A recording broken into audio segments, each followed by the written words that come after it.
দর্শক আসসালামু আলাইকুম। জনতা ডেইরি অ্যান্ড এগ্রো ফার্মের পক্ষ থেকে আপনাদের জানাই স্বাগতম।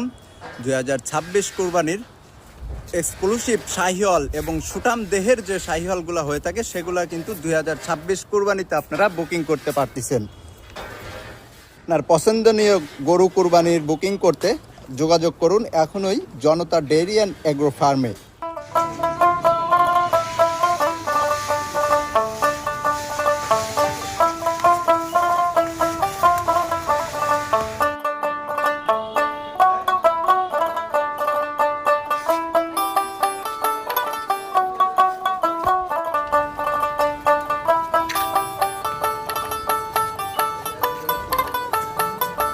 ওই সিরিয়ালেই আছে।